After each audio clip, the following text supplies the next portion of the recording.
बहुत समय पहले की बात है। एक घने जंगल में एक सुंदर हिरण रहता था। उसका नाम था मोहित। मोहित बहुत तेज दौड़ने वाला और बहुत समझदार था। वह जंगल में अपने दोस्तों के साथ खुश रहता और दिन भर जंगल के घास के मैदानों में खेलता रहता। एक दिन जंगल में एक शेर आया। उसका नाम था शेरू। शेरू बहुत भयंकर और ताकतवर था।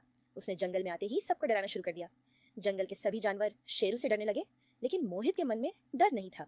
वह जानता था कि अगर शेरू उसे पकड़ने के लिए दौड़ेगा तो वह उसे आसानी से छोड़ नहीं पाएगा, क्योंकि शेर बहुत तेज और ताकतवर होते हैं। एक दिन शेरू ने मोहित को देखा और उसकी ओर दौड़ पड़ा। मोहित ने देखा और बिना घबराए तेजी से दौड़ना शुरू कर दिया। वह जानता था कि अगर वह धीरे दौड़ेगा तो शेर उसे पकड़ लेगा।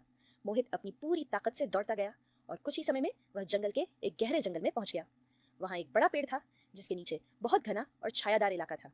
मोहित ने शेरू को अपनी ओर आते हुए देखा और तेजी से पेड़ के पास भागकर अपनी चतुराई से शेरू को एक पेड़ की जड़ों के बीच फंसा दिया।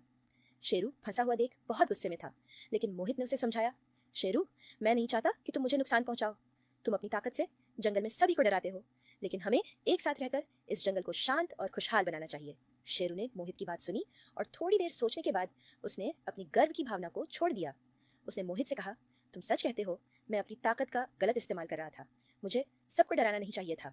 इसके बाद शेरू ने सभी जानवरों से माफी मांगी और जंगल में शांति से रहने का निर्णय लिया। मोहित ने शेरू की मदद की और उसे बाहर निकाल लिया। दोनों अच्छे दोस्त बन गए और जंगल में अब कोई डर नहीं था। सभी जानवर खुशी खुशी रहने लगे।